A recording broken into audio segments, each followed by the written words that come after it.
예수 그리스도의 종 바울은 사도로 부르심을 받아 하나님의 복음을 위하여 택정함을 입었으니 이 복음은 하나님이 선지자들을 통하여 그의 아들에 관하여 성경에 미리 약속하신 것이라.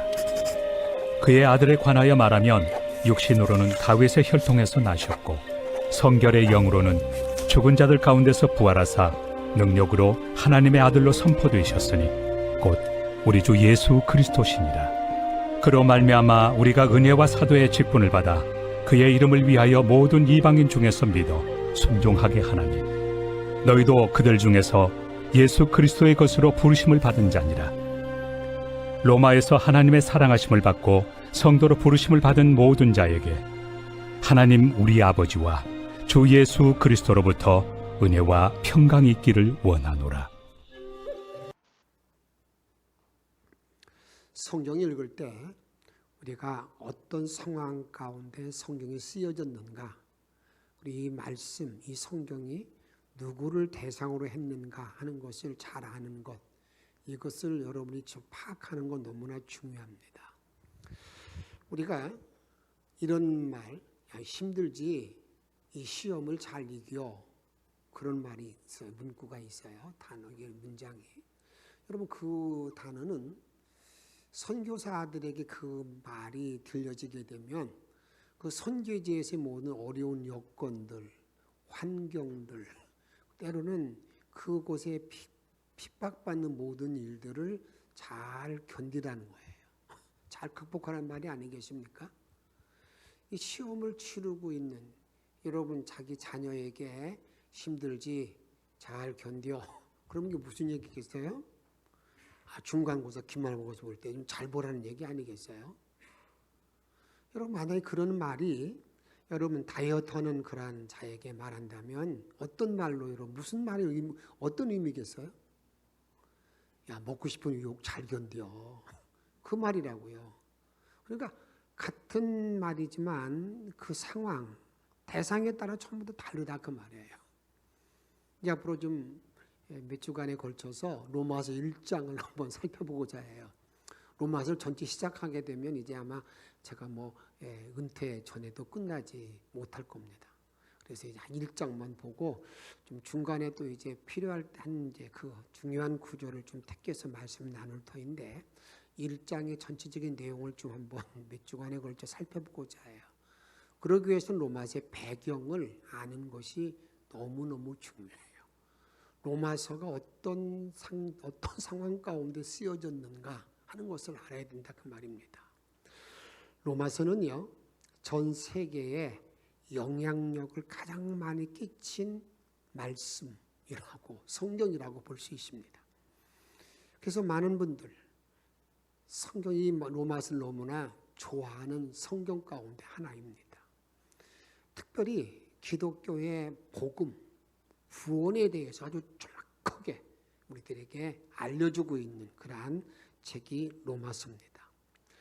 그런데 이 로마서가 쓰여진 배경을 보게 되면 한 번도 복음을 알지 못하는 사람에게, 예수를 전혀 알지 못하는 사람에게 쓰여진 복음이 아니에요.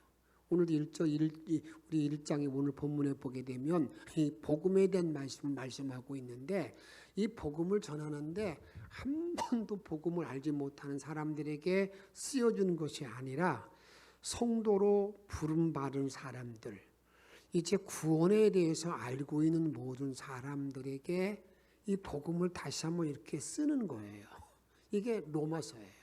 그러니까 로마서는 이게 전혀 아무것도 모르는 생처들에게 한 말씀이 아니라 이미 복음을 알고 있는 자들에게 쓰여진 서신인 것을 우리가 알아야 된다 그 말입니다. 로마서는 처음 믿는 자들에게 전하는 복음이 아니라 그 말입니다. 이것을 오늘 본문에 1장 7절 말씀을 한번 천천히 같이 한번 읽어보도록 하겠습니다. 로마에서 하나님의 사랑을 받고 성도로 부름받은 모든 자에게 하나님 우리 아버지와 주 예수 그리스도로부터 은혜와 평강이 있기를 원하노라. 이미 하나님의 사랑을 받았고 어떤 사람이라는 거예요? 성도로 부름받은 사람들이에요. 이게 이 로마서를 쓰는 대상이 하나님의 사랑을 받은 사람, 성도로 부름받은, 어떻게 구원받은 모든 사람, 이런 모든 사람들에게 이 로마서가 지금 쓰여지고 있는 것을 바울은 우리들에게 말하고 있다 그 말입니다. 그러면 이렇게 믿는 자에게 다시 한번 이 복음을 기록하게, 복음서를 쓰게 된 이유가 있을 거 아니겠어요? 왜 이렇게 이게 다시 이렇게 그 성도로 부름받은 사람들에게 이 복음서를 다시 한번 제시하는가, 복음을 제시하는가? 이것은 여러분들에게 로마서 16장에 보게 되면 바울이 지필 후기라고 말하고 있는데 27명의 이름을 쭉 거론하면서 이 사람은 이렇고 이 사람은 이렇고 그런 얘기를 쫙 해요.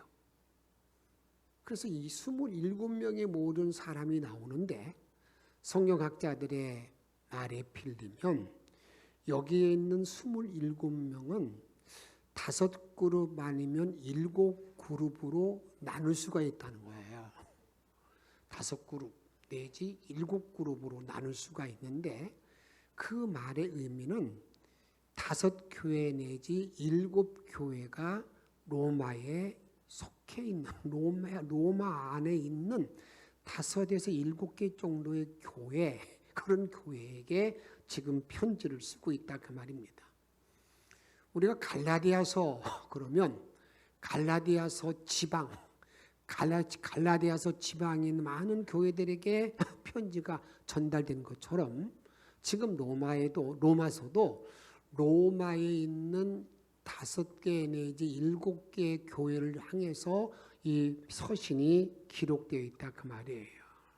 그런데 이 교회들을 분석해 보게 되면 여기에 보게 되면 100% 이방인들만 모여 있는 교회가 있고 어떤 때는 1%의 유대인과 나머지는 다 이방인들만 있는 교회로 구분된다는 것입니다. 그걸 어떻게 아느냐?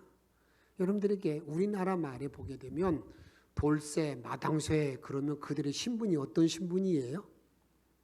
그냥 하인, 그 당시 종이잖아요. 유조시대 때.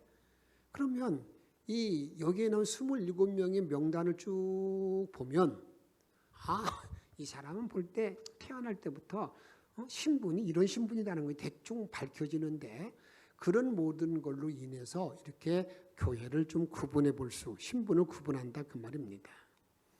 그래서 우리가 간혹 가다 보기에 우리가 항상 지금도 저도 그런 말을 많이 썼습니다만 우리가 초대교회로 돌아가자. 사도행전에 있는 말씀을 가지고 하는 말씀이죠. 그런데 초대교회로 돌아가자는 말을 여러분 그 말을 자칫 잘못하게 되면 로마 교회를 알지 못하면 이게 로마 교회처럼 분열된 교회로 가자는 의미도 포함되기 때문에 상당히 말을 조심해서 해야 된다는 것을 우리가 알아야 됩니다. 그러면 왜 이렇게 7개 교회로 분열되었을까? 왜 로마 교회가 5개 교회로 분열되었을까? 어떤 지역적인 의미도 있겠지만 이렇게 한번 생각해 볼 수 있습니다. 기원 후 41년에 로마의 왕은 갈리굴라라는 그런 왕이 다스렸습니다. 근데 그 갈리굴라 왕은 그 당시 그 사람의 평은 미친 왕이었어요. 미친 왕으로 평가가 났거든요. 그 미친 왕이라고 평가가 났는데 지금의 우리말로 말하면 그 왕을 근접해서 이제 경호하는 경호처장과 비서실장에 의해서 처참하게 지하에서 죽임을 당해요. 두 사람이 갈리굴라 황제를 죽이고 있는데 그들이 죽이는데 밖에 있는 커튼 밑으로 사람 발이 보이는 거예요. 뭐가 이게 느낌이 이상하잖아요. 느낌이 이상해서 그들이 이제 그 왕을 죽이다가 커튼을 딱 열어보니까 누가 있느냐면 글라우디오라는 사람이 거기서 벌벌 떨고 있는 거예요. 자기들은 비밀스럽게 처치한다고 그랬는데 지금 어떻게 된 거예요? 발각이 난 거야. 그런데 이 글라우디오라는 사람이 참 특이한 사람입니다. 이 사람은요, 날 때부터 장애인입니다. 우리가 걸을 때 보게 되면 한 발이 한 손이 앞으로 가면 이제 한 손은 또 뒤로 가잖아요. 근데 이 사람은 걸을 때 양손이 앞으로 같이 가요. 그다음에 그럴 뿐만 아니라 이 사람은 어떤 적이냐면은 그 사람을 볼 옆으로 이렇게 보는 사람이에요. 그러니까 어떻게 참 그러니까 다른 모든 사람들에게 야, 저건 사람 구실을 못하는 사람. 그러니까 이 두 사람이 살인자 두 사람이 아주 그냥 입가에 아주 희한한 미소를 띠는 겁니다. 이제 그 모든 것들을 그렇게 하면서 이제는 다 모든 것을 정리하고 난 다음에 이 글라우드를 번쩍 들어서 밖으로 데리고 나옵니다. 로마에 있는 그 원로원들, 그들이 신 인정을 해줘야 왕이 되는 거거든요. 그 원로원들이 모든 사람들에게 이 사람이 우리의 황제다, 왕이다 하고 선언해요. 그런데 그 당시 여러분들에게 갈리굴라한테 너무 이렇게 너무 지쳤어요. 그러니까 저 사람 구실하지 못하는 저 사람이 왕이 되는 게 더 낫겠다나 생각해서 원로원에서도 인정을 해줍니다. 왕이 됐어요. 그런데 아마 이 살인자 두 사람은요, 어떤 생각이냐면 요 사람 같지 않는 사람을 내세우고 자기들 다 뒤에서 섭정을 하는 그런 마음이 있었을 거예요. 그런데 그들은 그게 착각이었습니다. 글라우디오는 천재 중에 천재였어요. 얘 몸만 그런 거지 사실은 그가야 하여튼. 그래서 이제는 그 살인자들을 전부 다 처단하고 왕권을 허락받게 됩니다. 나라를 이렇게 안정되게 잘 다스리고 있습니다. 그러던 49년에 유대인들의 내란이 일어납니다. 그 유대인들의 내란은 어떤 내란이냐면 이런 내란입니다. 예수가 그리스도냐? 그리스도 아니다. 이것 때문에 서로 싸우는 거예요. 유대인들이 내란이 일어났을 때 그 내란 조건이 예수가 그리스도 메시아냐? 메시아 아니냐? 이것 때문에 막 싸우는데 어디든지 가든지 간에 유대인들은 물권을 물주잖아요. 경제가 돌아가지 않는 거예요. 돈이 안 도는 거예요. 그러니까 모든 사람들이 아우성이에요. 난리가 났다고. 황제에게 진언하는 겁니다. 우리가 이거 살 수가 없다고. 그 유대인들이 돈을 저렇게 꽉 쥐고 있어가지고 아무것도 못하겠다고. 그러니까 여러분 글라우디오가 어떻게 했냐면 내가 친히 내가 판정하겠다. 찾아갑니다. 그 유대인들 앞에서 어떻게 얘기하냐면 언제까지 유대인들은 로마를 다 떠나라. 누가 뭐다 그거 판결을 주는 게 아니라 다 떠나라는 거예요. 유대인들은 무조건 다 떠나라. 로마를 떠나라는 거예요.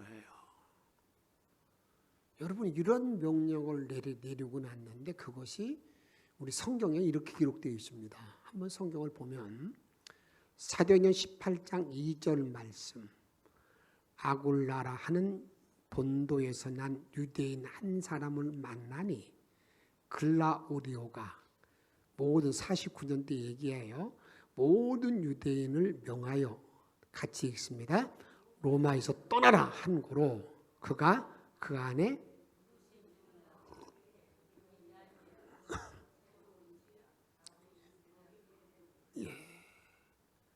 글라우디오가 이 사람이에요. 로마 다 떠나라. 그래서 이들도 로마에 살다가 이제 그들이 떠나가지고요. 바울을 만납니다. 바울과는 뭐가 같았어요? 직업이 같았어요. 뭘 만드는 사람? 전망 만드는 사람. 근데 이 브리스를 아굴라라는 사람은 바울에게 어떻게 보면 엄청 엄청난 영향을 끼치고 잘 도와줬던 사람이지. 후에 그런 사람은 나와 있잖아요. 그래서 이렇게 그때 글라우디오가 로마에 다 떠나라고 했다 그 말이에요. 그런데 문제는 이게 됩니다. 이제 로마 사람들이, 로마 유대인들이 다 떠났어요. 이미 거기는 누가 있었다 그랬어요? 교회가 있었어요. 예배를 드리고 있어요. 그런데 이제는 유대인들이 다 떠나고 났는데 유대인들이 그래도 먼저 하나님을 알았다고 하면서 예배 집례를 하고 다 했는데 전부 다 떠나고 나니까 남아있는 사람은 누구만 남았어요? 이방인들만 남았다고요. 이방인들이 이제 주일이 돌아왔어요. 예배를 드려야 되느냐 마느냐 많은 갈등도 하고 논란도 했겠죠. 아무리 어떤 여건을 만나도 예배는 드려야 되잖아요. 예배를 드려야 되니까 이제 누가 예배를 집례를 해야 되겠어요? 이제 예배 형태를 따라서 이방인들 가운데 지도자가 나서서 예배를 집례하지만 얼마나 어설펐겠어요. 처음에는 여러분들 그러잖아요. 처음 기도했거나 모을 때 보게 되면 얼마나 두리고 떨고 뭐 그랬냐고요. 그렇게 되는데 이제는 그것이 계속 반복되다 보니까 자연스럽게 예배의 물결이 쫙 흐르고요. 그 교회가 많이 부흥하고 성장했어요. 성장했습니다. 기원 후 54년에 글라우디오 황제가 사망합니다. 그 후로 네로라는 사람이 등극하게 됩니다. 그러니까 이 로마서가 쓰여지게 된 그런 때가 여러분 그때거든요. 근데 이제 쫓겨난 지 5년 만에 유대인들이 로마에 딱 돌아와서 보니까 정말 예배 드리는 모든 사람들과 그 자리에 가서 보니까 이 가관이 아니야. 많은 문제들이 막 발생하게 되는데 딱 예배를 드리고 나서 이제 식사를 한다고 공동 식사를 하는데 보니까 딱 나와 있는 게 뭐가 나오느냐. 돼지고기가 딱 나오는 거예요. 이거 유대인들은 생각할 수도 없는 거지. 먹지도 않는 거 나오고 그러니까 이게 뭐냐고 말이야. 응? 아니 니들은 정결례법도 몰라? 그리고 하나님을 믿는다고 그래? 예배 드린다고 그래? 그러면서 이렇게 막 이제 아마 밥도 안 먹고 갔을 거예요. 그러니까 이제 그들이 미안하잖아요. 그럼 그 다음 주는 뭘 준비하겠어요?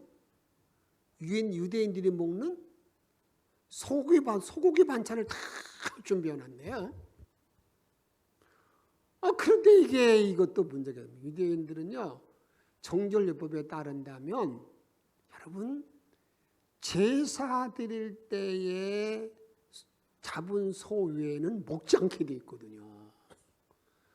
그러니까, 이건 마음대로 도축한 소에 대해서는 먹지 않는 거예요. 언제 먹는다고요? 이게 제사 드릴 때에 잡은 소, 그거 도축하는 건 다 똑같은데 어떻게 제사 드릴 때 잡은 도축한 소하고 그냥 도축한 소와의 차이는 뭐가 되냐면 여러분 레위기에 보게 되면 이렇게 말합니다. 여러분 소나 양이나 염소를 끌고 와가지고 내가 모든 죄를 사함받기 위해서 가져온 거나 화목제 가져오게 되면 반드시 그 제물에 안수를 해요. 그리고 잡게 돼 있어요.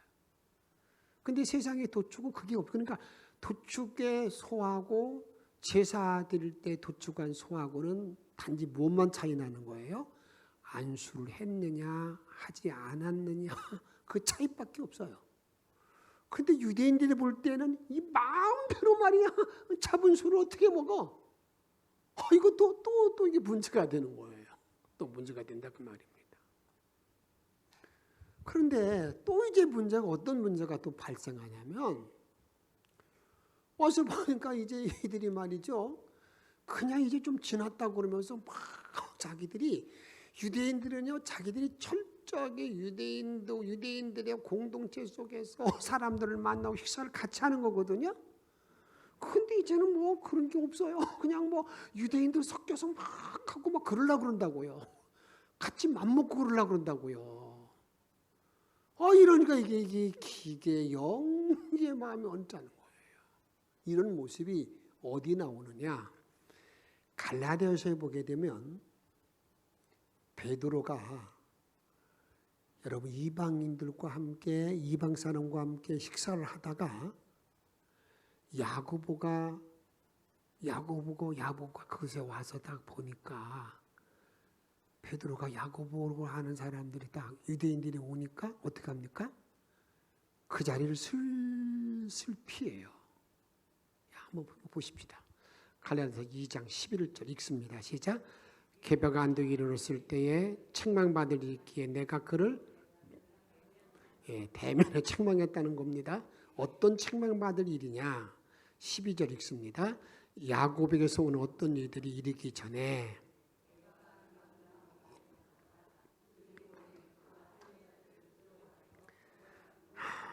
베드로가 이방인과 식사하다가 유대인들이 오니까 그 할례자들을 두려워해서 뭐 했다고요? 슬슬 물러갔어요. 13절 읽습니다. 남은 유대인들도 그와 같이 외식함으로 바나바도 그들의 외식에 유혹되었느니라. 이런 상황이 된 거예요. 그러니까 교회가 갈등을 일으킬 때 뭐 먹는 문제 이런 문제 이게 갈등을 일으키고 있다 그 말이에요.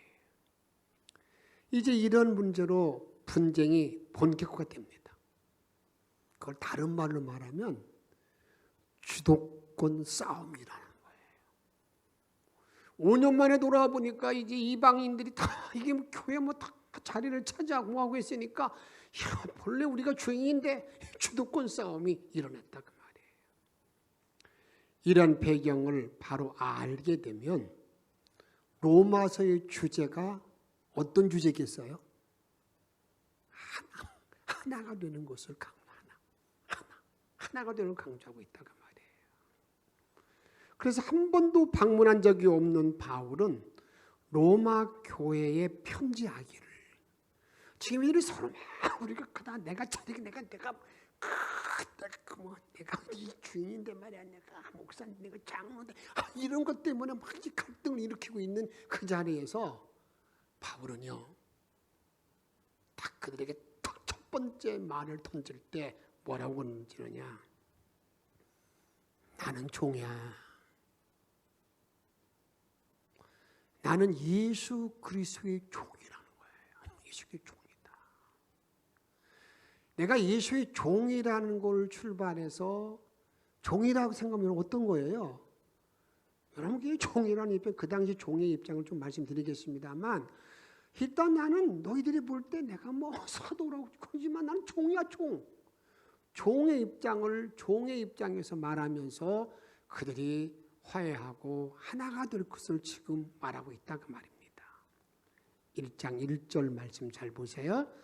예수 그리스도의 종 바울은 사도로 부르심을 받아 하나님의 복음을 위하여 택정을 입었으니 나는 그리스도의 종이다. 종. 근데 바울 사도가 편지를 서신을 성경을 13권 혹시 14권이라고 말하는데 13권이라고 그런다면 내가 예수 그리스도의 종이라는 말은 딱 3군데 나옵니다. 로마서에 에베소서에 디도서에 3권에 나오고 있고 나머지는 종이라는 단어를 쓰지 않았어요. 이 종이라는 단어가 둘로스인데 이 둘로스라는 단어는 델로라는 단어에서 파생 델로. 그럼 델로라는 단어는 어떤 단어냐면 올감이라는 올감이. 그러니까 이 종이라는 말의 의미는 나는 올가미에 묶여 사는 인생이라는 거예요. 올가미에 다 묶여 살아서 어떻게 보면 자기 어떤 뜻 뭘 펼칠 수 없는 그런 존재가 누구냐? 이 종이라는 거예요. 종. 내가 이런 종된 사람이다. 종된 사람으로서 내가 너희들에게 복음을 지금 전하고 말하고 있다는 것을 우리에게 말씀하고 있다. 그 말입니다. 종의 의미가 지금 우리가 느끼는 것과 다른 차원의 단어로 사용되는데 그 당시 종은 노예라는 어떤 상태로 말하면 제일 좋은 표현이에요. 그런데 이 종은요, 어떤 상황이냐면 우리가 심부름하는 정도, 다른 사람의 하인 정도, 우리나라의 머슴 정도가 아니라 그냥 짐승 취급을 받는 겁니다. 그 당시 말 가운데 이렇게 말합니다. 노예와 당나귀는 주인을 위하여 일하지만 이들의 다른 점은 사람은 말할 뿐이고 당나귀는 말하지 못한다. 그러니까 이 당나귀와 똑같은 물건으로 취급받는 게 이 노예였다 그 말입니다. 물건 가운데 하나로 취급받기 때문에 그 사람의 인격은 완전히 무시하는, 전혀 인격이라는 건 찾아볼 수 없는 그런 어떤 상황에 놓여 있는 존재가 누구냐? 이게 종이라 그 말입니다. 바울은 지금 자기 자신을 소개할 때 종이라는 말을 쓰고 있다는 것에 여러분 잘 유념하면서, 바울은 로마에 있는 그 모든 사람들에게 이렇게 쓰는 게 훨씬 더 자기를 드러낼 수 있는, 내가 누군 줄 알아, 그걸 말할 수 있는 거, 그게 뭐냐면 나는 가마리엘 문화생이다. 가마리엘 문화생이다. 이 말을 하면요, 그 당시 유대인들은 가마리엘 문화생 그러면 그들은 다 알아요. 야, 저 대단한 사람이구나. 이걸 하는데 그런 단어를 쓰지 아니하고 나는 종이야. 나는 종이야. 종. 어떻게 본다면요, 어떤 위선적인 말 같기도 하다 그 말이에요. 자기를 드러낼 때 이렇게 자기 종으로서 이렇게 말하는 표현을 쓰면서 하고 있다 그 말입니다. 이것은 지금 누구를 닮아서 누구의 말씀을 들어서 쓰고 있는 건가? 바울은 예수님, 이 땅에 오신 예수님을 표현할 때 그렇게 쓰잖아요. 빌립보서 2장에 보게 되면 이렇게 말합니다. 그는 근본 하나님의 본체시나 하나님과 동등됨을 취할 것으로 여기지 아니하시고, 예수님 본래 하나님과 똑같은 사람이었다.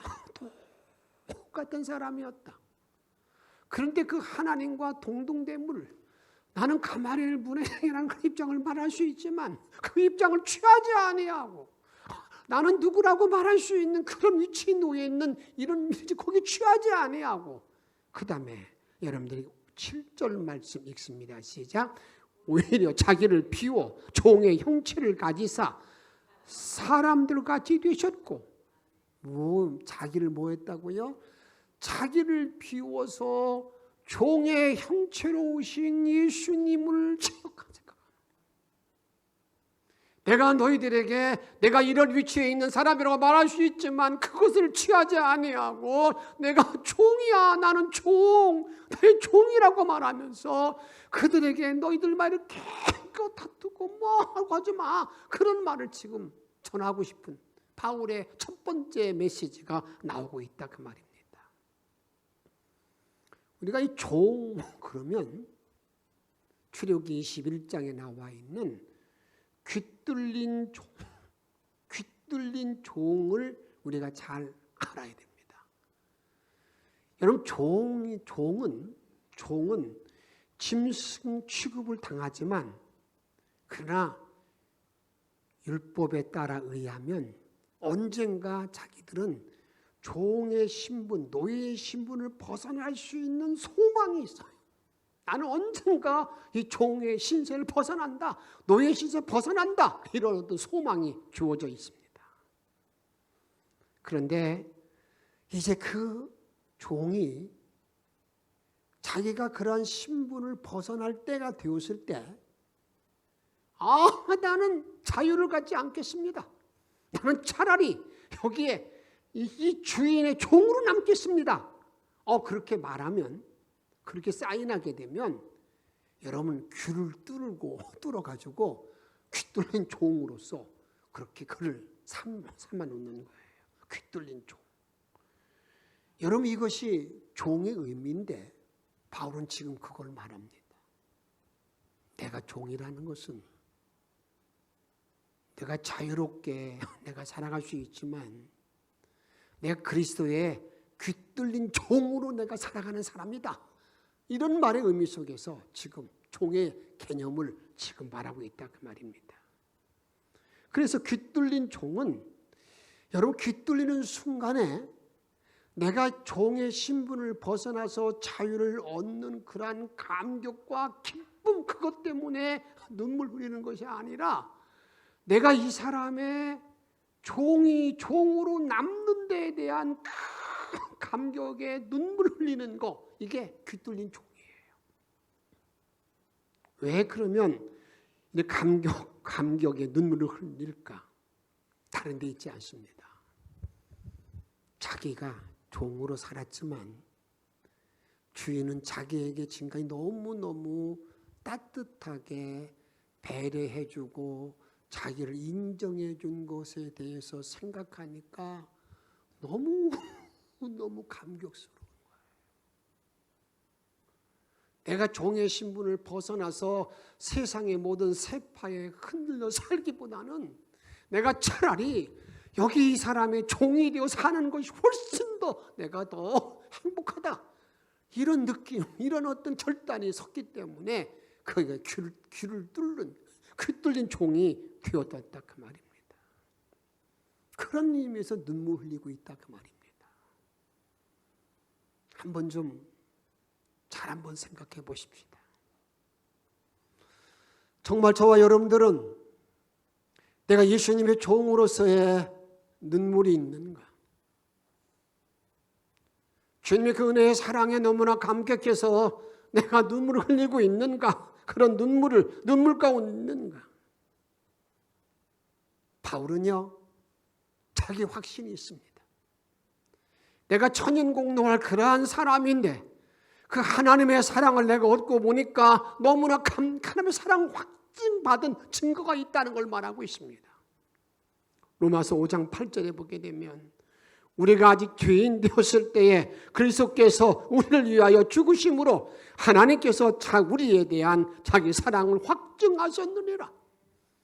내가 죄인이었을 내가 죽을 그러한 진노의 자녀였는데 나를 위해서 죽으신 하나님의 사랑이 있기 때문에 내가 주님의 종으로 내가 살겠습니다. 내가 주의 종입니다. 이런 의미, 이런 말이라 그 말이에요.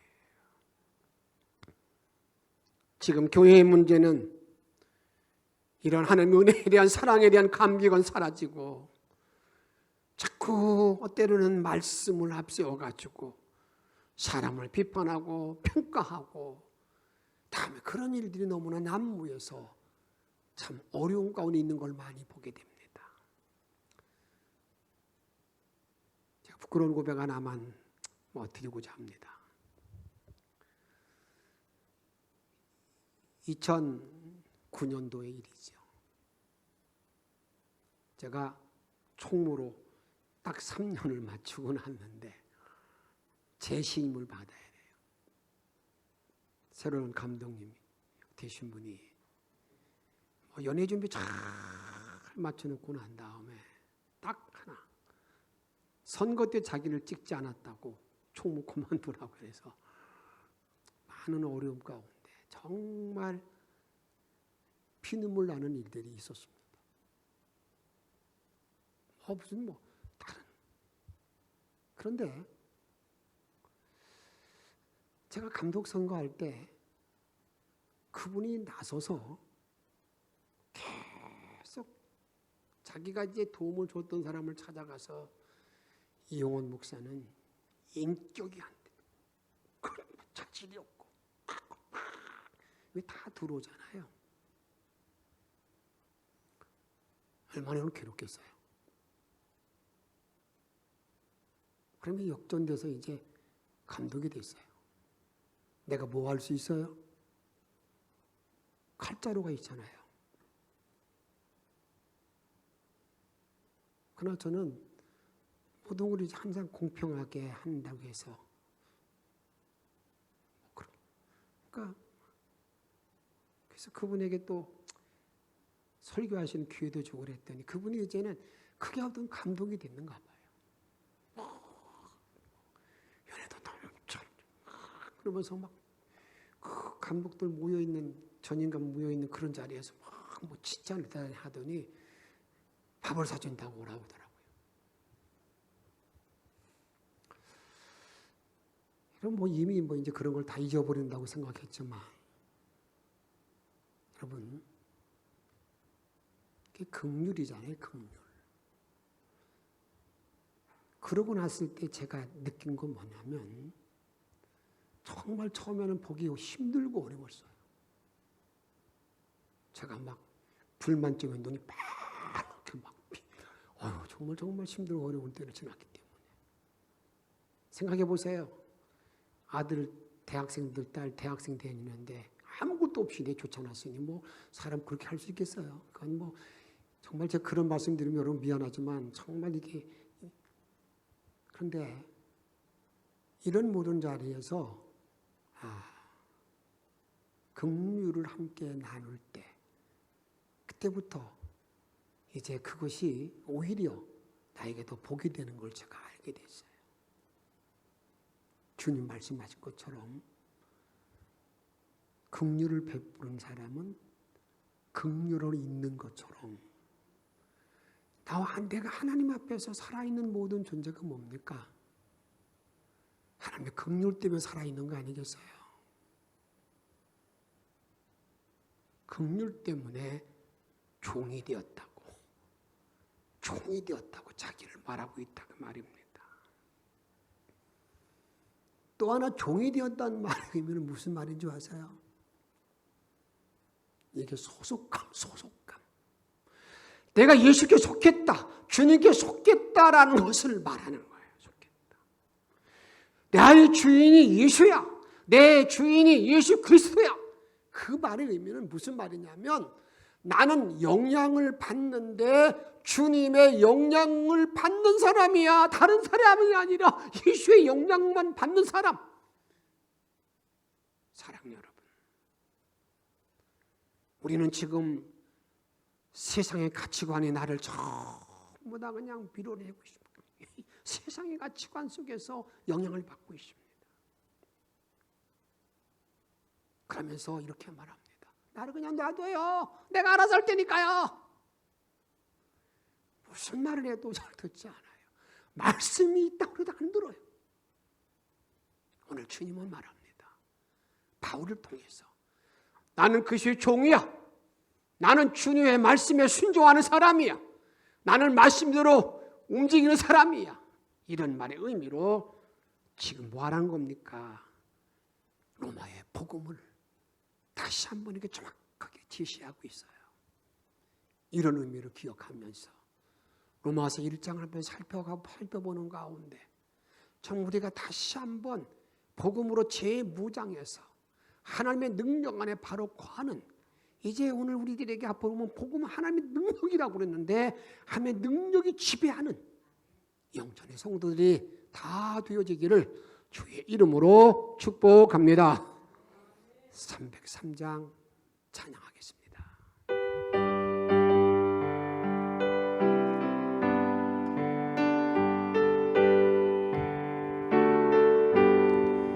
날 위하여 십자가에 중한 고통 나도사 대신 주는 주 예수의 사랑하신 은혜여 보배로운 피를 흘려 영영을 죄에서 구속함을 받은 우리 어찌 찬양할까. 예수 안에 있는 우리 한량없이 즐겁고 주 성령의 위로함이 마음속에 차도다. 전부음악 소리 같은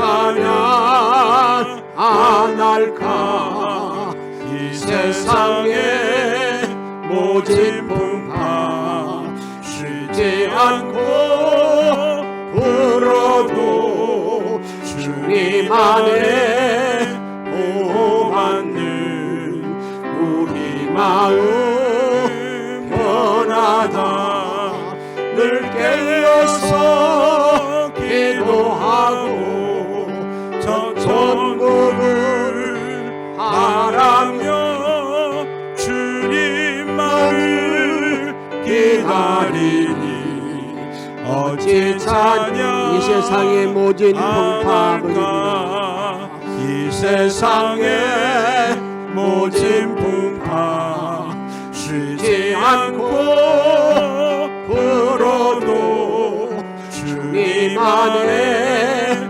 보호받는 우리 마음 변하다 늘 깨어서 기도하고 저 천국을 바라며 주님만을 기다리니 어찌 찬양 안 할까. 사랑 여러분, 오늘 로마서에 출발하면서 바울이 말합니다. 나는 예수 그리스도의 종.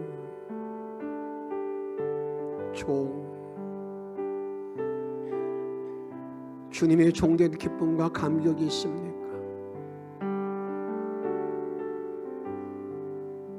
주님의 영향을 내가 받고 있습니까? 주신 말씀 기억하면서 우리 함께 통성으로 기도하겠습니다. 성령의 주님 아버지 모든 말씀을 영원하게 도와주시옵소서. 모든 말씀을 열어주시는 아버지 하나님을 주시옵시고 은혜도 들어간 문제자리에 들어가게 도와주시는 원합니다. 전에 원고는 들어간 문제자리에 오직 난 바람 열어주시기를 원하나이다.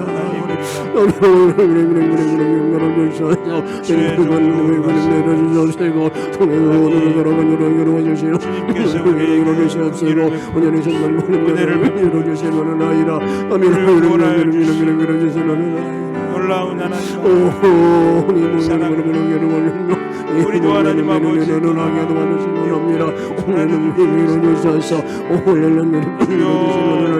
내가 이들은 종의 모든 마음을 오늘 말씀으로 우리 생 살아갈 수 있도록 도와주시기 원합니다.